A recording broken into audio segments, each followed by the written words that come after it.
Hello, this is Pastor Jones, wanting to spend about 5 minutes with you today. I want to talk to you about contentment. And I want to ask you the question, is it achievable?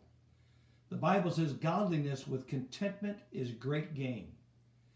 Years ago, J.P. Morgan, whose life was between 1837 and 1913, the renowned financial and industrial magnate, was once asked what it would take to make him happy. His reply was this: just a little bit more. By his response, Mr. Morgan was affirming the truth of Proverbs 27th chapter and the 20th verse. The lust of the eyes of men is never satisfied. You know that, don't you? You finally get that pair of shoes you've wanted, that suit, that dress, that car, that home. But it's not long before you're not satisfied. You're looking for something else to fill the vacuum and the void. That's just the way it is in life. How then can a person achieve real contentment? Let me suggest 5 biblical principles that I hope that will help you today. First of all, contentment is achieved with seeking God and His kingdom. That's the top priority. And that's the only thing that will bring that contentment that you're longing and you're looking for. The Bible tells us in Matthew 6:25 and 33.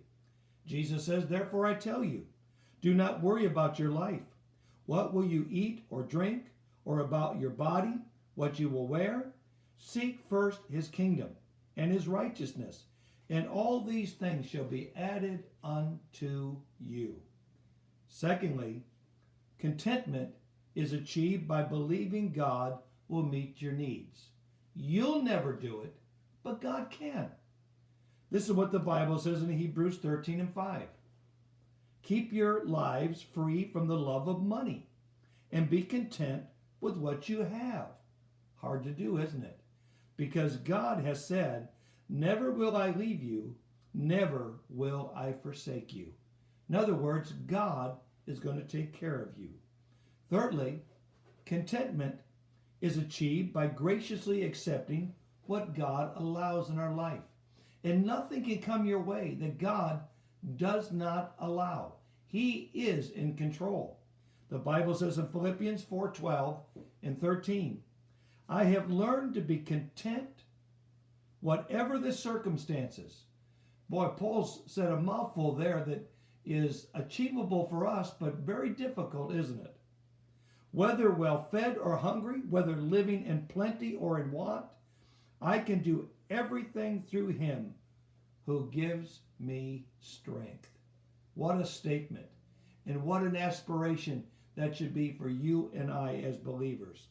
Fourthly, contentment is achieved through a life of simplicity over greed.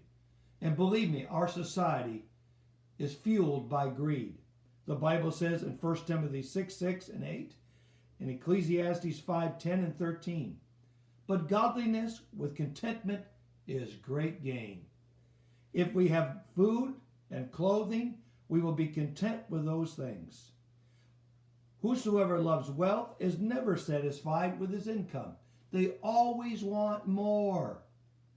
"I have seen a grievous evil under the sun," Solomon said, "wealth hoarded to the harm of its owner." I hope that's not you. Be liberal with the things of God and what He's placed in your hands, and you'll be blessed. And then lastly, contentment is achieved by enjoying hard work and its remuneration. The Bible said it is good and proper for a man to eat and drink and to find satisfaction in his toilsome labor. When God gives any man wealth and possessions and enables him to enjoy them, to accept his lot and to be happy in his work, this is a gift from God. Ecclesiastes 5:18 and 19.